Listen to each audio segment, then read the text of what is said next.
তুই তোর চেহারাটা কখনো আয়নায় দেখেছিস? মনে হয় না তো বছর খানিকের মধ্যে নিজের চেহারাটা কখনো আয়নায় দেখেছিস। এই তোর যে শুরু আর তোর শরীর থেকে দুনিয়ার দুর্গন্ধ আসে, আর আমার স্বামী কিনা তোর কাছে যাবে? কারণ আমি আমার স্বামীকে খুব ভালো করে চিনি। ওর মুখ চোখ দেখলেই আমি বুঝতে পারি কোনটা সত্য কোনটা মিথ্যা।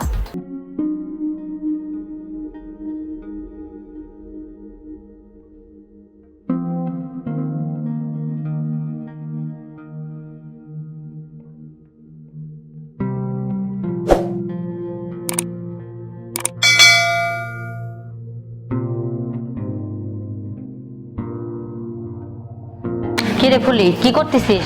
ম্যাডাম করতেছি। আচ্ছা ঠিক আছে কর। এই চলো। কই যাব? আরে কই যাব মানে? আর তোমার না কালকে বললাম যে আমার বান্ধবীর সামনে বিয়ে, কেনাকাটা সারতে হবে। দেখো মানে আমার না শরীরটা ভালো না, মানে ভালো লাগতেছে না আমার। কি হয়েছে তোমার? কি জ্বর আসছে? শরীরটা গরম কেন? গরমে হালকা জ্বর আসতেছে আর কি, ভালো লাগতেছে না আমার। এক কাজ করো, তুমি যাও, আমি বাসায় থাকি, ভালো লাগতেছে না আমার, প্লিজ।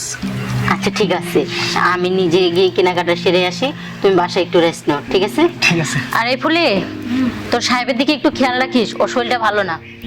আচ্ছা ঠিক আছে, তো থাকো শোনা। আচ্ছা ঠিক আছে, সাবধানে যেও। ঠিক আছে, টাটা। বাই।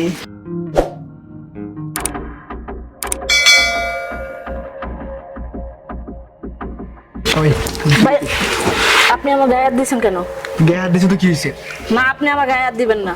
একটা কথা ম্যাডামের কাছে বললা দিবেন আচ্ছা, না। কি ম্যাডামের কাছে বিচার দিবি? আমি তোরা যা কই তা করবি, যদি না করস তোর বাসা থেকে বের করে দেবো। আমি করবো না, দরকার লাগে আমি চলে যাবো। আর ম্যাডামের কাছে বলে দিব। না, আমি যাবো না। কি হইতেছে তোর? আমি যাবো না। বেশি বাড়াবাড়ি করছিস তো আমার সাথে। না, আমি যাবো না আপনার সাথে। না, যাবো না। তো এইদিকে আমার কথা শুনছ না, তুই আমার বাসায় কাজ করছিস, আমার সাথে দেখাস। শোন, আমি তোর কি করি, আমার কথা শুন, শোন আমার কথা শুন, তুই আমার কথা শুনছিস, আমার চোখের দিকে দেখা, দেখ তুই আমার কথা মতো কাজ করবি, আমি যা বলবো তাই করবি। দেখ তোর আমি চেঞ্জ করে দেবো। এই তোর কি কাপড় পরে আসছিস? একটা সস্তা দামি কাপড় পরে আসছিস, আমি তোর দামি কাপড় পরে দেবো, দামি শাড়ি কিনে দেবো, তোর বেতন আমি বাড়াই দেবো। শোন আমার না না না, স্যার আমি পারবো না। তুই আমার কাছে আসতে, আমার কথা শোন, আমার কথা। না না, আমি যাবো না। তাই তোর সমস্যা কি? তোর বলতেছি ভালো লাগতেছে না? তোরে কইতেছি তোর বেতন আমি দ্বিগুণ করে দেবো, তোর আমি ডাইরেক্ট চেঞ্জ করে দেবো। যে অবস্থা তোর, আমি তোর সুন্দর করে বানাই দিব, তোর ম্যাডাম জানতে পারবো না। আমার কথা মতো আমি যা বলবো আমি তাই করবি। দেখ প্লিজ আমার কথা শুনে দিকে আমার কাছে, প্লিজ প্লিজ শুনুন না। ভয় ভয়, আরে ভয় শুন, আমার কথা মতো শুনিস না। আরে প্লিজ, তুই বুকের মতো কাঁদতে চুস করে দেখ, শুন আমার দিকে টাকা। না স্যার, আমার এইসব অনুষ্ঠান আপনি করেন না। ওই তোর সর্বনাশ করতেছি কি আমি? তো দেখতেছে কেউ জানবে? বিয়ে শাদী হবে না। তোর বিয়ে সেদিন দরকার লাগে আমি দিয়ে দেবো, তোর যত টাকা লাগে টাকা খরচ করে আমি তোর বিয়ে দেবো। তোর যেমন আছে তেমন থাকবে। আমার কথা মতো শোন, আমি যা বলি তাই কর।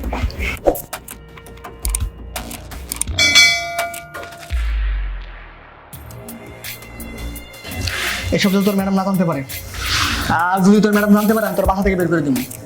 কি হয়েছি বুঝছস? আর আমার যখন দরকার লাগে আমি তোর ডাক নিতে আইবি, আর তোর যা লাগে আমার বলবি, আমি তোর এনে দেবো, ঠিক আছে? টাকা লাগবে, শাড়ি লাগবে, গয়না লাগবে, আমি তোর এনে দেবো। তোর ম্যাডাম না জানতে পারে, কথাটা মনে থাকবো? জি, মনে ঠিক আছে, যাও কাজ করবি।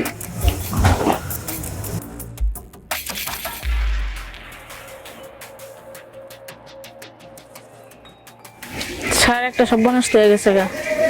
সর্বনাশ যে কি সর্বনাশ হয়েছে গো আমারে? আপনার বাচ্চা আমার পেটে। হাপ, কি করছে আমার বাচ্চাদের পেটে? মানে কিভাবে বাচ্চা হয়েছে আবার? আপনি জানেন না কি করছেন, না না করছেন, নাকি আপনি ভুলে গেছেন? ওই, তারা বলছিল সাবধানে থাকতি। আমি কিভাবে সাবধানে থাকবো যদি আপনি জোর জবরদস্তি করেন? আচ্ছা হন, এগুলোতে তোর ম্যাডামে না জানতে পারে, যদি জানতে পারে তোর আমি কাইটা নদীতে বাসায় দিব। এগুলো আমি বুঝি না, আমাকে এখন বিয়ে করেন। হাপ, তোর বিয়ে করবো না? ফুকিনির বাচ্চা, বাসায় কাজ করে তোর বিয়ে করবো না? তাহলে আমার সাথে এরকম কাজ কেন করলেন? যে সময় তো বড় মুখ দিয়ে সবকিছুই বলছিলেন, তো এখনো শেয়ার যান কেন? এই পটপট করিস কি বুঝুন? তোর ম্যাডাম যদি জিজ্ঞেস করে তোর পেটের বাচ্চাকে, তোর বন্ধ করো। আমার নাম যদি কষ্ট রে, সত্যি করে তোরা মাইরা ফেলাম, আর বাচ্চা অপারেশন করে ফেলবি, ঠিক আছে? কথার মাথায় থাকে জানো? যা, বিয়ে করতে হয়েছে, কত বড় সাহস! বুঝলি বাচ্চা।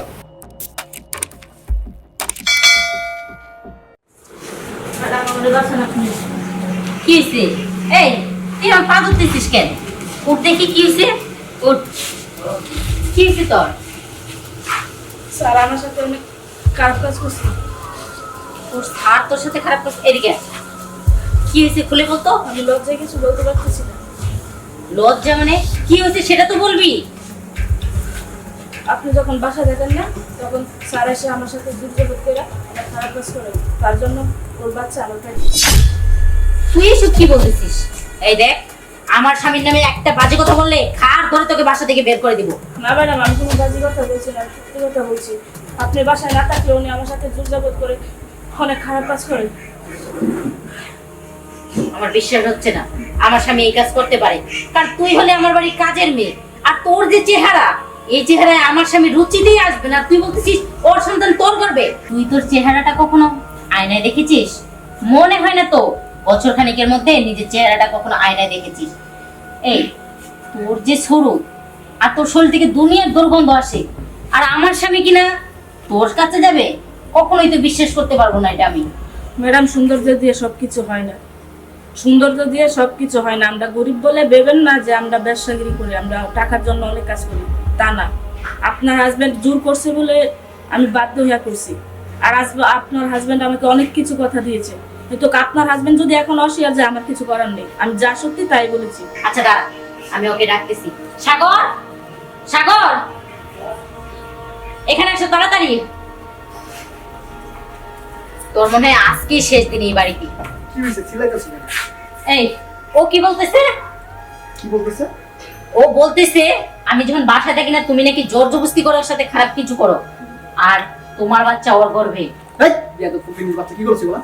এই তোর শ্বাস কত বড়? এগুলো বলতেছ তোমার নামে? তুমি কি, তুমি আর কিছু বলো নাই? আমার নামে তোর একটা অপবাদ দিছে? হ্যাঁ আমি বলছি ওকে বাসা থেকে বের করে দিব, কিন্তু আমার তো ম্যাডাম দেখেন, আমি অতদিন আপনার বাসায় কাজ করছি, আজ পর্যন্ত কোনো কথা বলিনি, বা আমার সাথে কোনো কাজ হয়নি তাই আমি বলিনি। আজ হয়েছে বলে আমি খুব বলেছি। তার স্যারের সাথে আমি বলেছি, কিন্তু স্যার বলেছে এই চুপ থাক, আর কথা বলবি না। আরে এই মুহূর্তে বাসা থেকে বের কর। এমন অপবাদ দিয়েছে, প্লিজ বিশ্বাস করো তুমি আমারে। আচ্ছা দাঁড়াও, একটা মেয়ে শুধু শুধু তার ইজ্জতের কথা অন্যজনের মাঝে বিলিয়ে দিবে না। আমি একটু শুনি ভালো করে। না না শুনো, দাও আমার কথা শুনো। ও মিথ্যা বলতেছে, ও মিথ্যা বলছে। ওরে কেউ প্ল্যান আচ্ছা ঠিক আছে, ও না হয় মিথ্যে বলতেছে, আমি একটু ওরে যাচাই করি। তোমার সমস্যা কি? যাচাই করতে হবে না, তুমি ওর বাসা থেকে বের কর। তুমি বলছো এই বেরো, বাড়ি থেকে বেরো এই এই, মুহূর্তে। দাঁড়াও, তোমার চোখ মুখ এমন লাগতেছে কেন? না মানে আমার নামে তোর একটু মিথ্যা বলছিস, তো আমার একটু এমন লাগবে না? না তুমি তো নির্দোষ, তাহলে তোমার শরীরে ঘাম ঝরতেছে, এরকম করতেছো কেন? মিথ্যা কথা বলছে আমার নামে। জান তুমি এরকম করো না, চলো রুমে চলো, ওর বাসা থেকে বের করে দাও। এমন চলো, আসো। আরে দাঁড়াও, বাসা থেকে তো ওকে বের করে তারপরে আমি রুমে ঢুকবো, কারণ ও তোমার নামে মিথ্যা অপবাদ দিছে। এই ভালো করে বল, সত্যি কথা বল।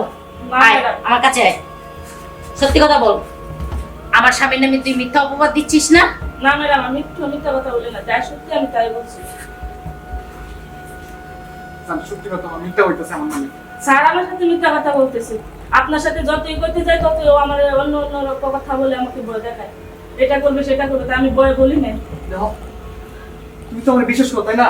আর আমাদের একটা ফুকিনির বাচ্চা লাগে, আমি এরকম কিছু করুম? আচ্ছা ঠিক আছে, ও যেহেতু তোমার নামে মিথ্যা অপবাদ দিচ্ছে, আমি মেনে নিলাম সবকিছু মিথ্যে। চলো তুমি, আমি ও ডক্টরের কাছে যাব, ওকে ডিএনএ টেস্ট করাবো, দেখবো এই সন্তানের বাবাকে। ছি ছি, তুমি এসব কি বলতেছো?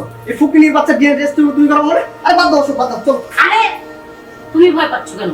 ও আমাদের বাড়ি কাজের মেয়ে, ওর দায়িত্ব আমাদের নেওয়ার কথা ছিল। তো ও এখন একটা বিপদে পড়েছে, সমস্যা কি? তুমি আর আমি দায়িত্ব নিলাম। ও কাজটা জানি পাপ করে এসে, এই পাপ আমরা দেয় মানে আমরা এগুলো চেক করবো না। স্যার মিথ্যা কথা বলবেন না, আপনি করেছেন। মিথ্যা কথা বলেন কেন? এই চুপ, আমি করছি মানে? হ্যাঁ, এত আপনি সাহস করছেন। কম না? আপনি করছেন। আচ্ছা থাক, আর কিছু বলতে হবে না, কারণ আমি আমার স্বামীকে খুব ভালো করে চিনি। ওর মুখ চোখ দেখলেই আমি বুঝতে পারি কোনটা সত্য কোনটা মিথ্যা। আচ্ছা এই কাজটা কিভাবে তুমি করলা? আমার ভিতরে কি নাই? এই আমার ভিতরে কি নাই? রাতে যখন ঘুমন্ত অবস্থায় আমি তোমাকে আমার কাছে আসতে বলি, তখন তোমার মাথা ব্যথা, শরীর ব্যথা, এটা সেটা। তুমি এসব কি বলতেছো? একদম মিথ্যে কথা বলবে না। আমি তোমার চোখ দেখে বুঝে গেছি তুমি অনেক কিছু লুকাচ্ছ আমার কাছ থেকে। এই কেন করলা এটা? ওর মতো একটা নিরহ মেয়ের সাথে তুমি এটা করতে পারলা? আর ওর যে অবস্থা, কিভাবে তোমার রুচিতে আসলো? এই কিভাবে তোমার রুচিতে আসলো? কথা বলতেছো না কেন? এসব মানুষ শুনবে। আমার ভুল হয়ে গেছে, আমি আসলে বুঝতে পারিনি। ভুল হয়ে গেছে? শয়তান, ভুল হয়ে গেছে। অনেক কয়দিন ধরে দেখতেছি আমার প্রতি নেশাটা না তোমার কমে গেছে, আর কমবেই না কেন? চারিদিকে যদি নেশা ছড়ায়, একদিকে নেশা কমলে আর কি হবে? বাদ দাও, আমার মাফ করে দাও। আর ওর বাচ্চাটা অপারেশন করে ফেলবো, সবকিছু ঠিক হয়ে যাবে, কেউ শুনবেন না। চলো না, আমরা ওর বাচ্চাটা অপারেশন করে ফেলবো। ও না হয় অন্যায় করেছে, কিন্তু ওর বাচ্চা তো অন্যায় করেনি। তুমি অন্যায় করছো, ওই বাচ্চা তো অন্যায় করেনি। এখন আমি কি করব? আমার এখন কি করা উচিত আমি নিজেই ভেবে পাচ্ছি না আমি এখন কি করব। আসলে তুমি যে এরকম একটা কাজ করবে, এরকম একটা জঘন্য কাজ করবে, আমি কখনো কল্পনা করতে পারিনি। পারবো না please। আমার ভুল হয়ে গেছে, মানুষের তো ভুল হয়, তাই না? মানুষ মাত্রই ভুল, আমি না ভুল করে ফেলছি। এই ব্যাপারটা পারবো না, আর কেউ শোনা যাতে না শুনে, সব ব্যাপারটা ক্ষমা করে দাও। আচ্ছা শোন, আমি না জেনে বুঝে তোকে অনেক অনেক কথা বলেছি। দেখ বোন, তুই কষ্ট নিস না, হতে পারিস তুই আমার বাড়ির কাজের মেয়ে, কিন্তু আমি তোকে অনেক ভালো জানি। আমার স্বামী হয়তো বা একটু ভুল করে ফেলছে, দেখ আমি তোর সাহেব মিলে তোকে ডক্টরের কাছে নিয়ে গিয়ে এটা সমস্যার সমাধান করে দিব। কিন্তু তুই কথা দে, আমাদের বাড়ির মান সম্মান তুই রাস্তায় মিশিয়ে দিবি না। আপনি সমাধান করে দিবেন বুঝলাম, কিন্তু আমার ভবিষ্যতের দায়িত্ব কে নেবে? আমি আমার নিব, যদি এখন বিয়ে না হয় আমি কি করব? আমি নিব। ভবিষ্যৎ আছে। শোন, তুই সারা জীবন আমার এই বাড়িতে থাকবি, তোর জন্য ভালো একটা ছেলে দেখে বিয়ে দেব, আর এই বাড়িতে তাকেও রাখবো। তোর দায়িত্ব, সারা জীবনের দায়িত্ব আমি নিলাম। তুই আমাকে একটু ভরসা কর প্লিজ। দেখ তোর কাছে আমি না অনুরোধ ম্যাডাম, করতেছি। আমরা গরিব মানুষ, আপনার হাত জোর করা আমাদের প্রতি দায় না। আচ্ছা ঠিক আছে, আপনি যেভাবে বলবেন আমি সেভাবে। আচ্ছা ঠিক আছে, আজ তোদের মতো বাড়িওয়ালারা আছে বলে এইসব মেয়েরা হয়ে যায় পতিতা। পতিতালয়ে অনেক মেয়ে যায়, কেন যায় জানো? তোমরা তাদের জীবনটাকে নষ্ট করে দাও, তারা কুল কিনারা না পেয়ে পতিতালয়ে যায়। এই তুমি তো একটা বাড়ির মালিক, এখন গ্রাম থেকে মেয়েরা আসে বাড়ি বাড়ি কাজ করার জন্য, কিন্তু তাদের সাথে এই ঘটনা ঘটে দেখে তারা ভয় পায় মানুষের বাসা বাড়িতে কাজ করার জন্য। কিন্তু এতদিন জানতাম না, এতদিন বুঝিও নাই, আজকে নিজের চোখে দেখে বলার মতো কিছুই নেই।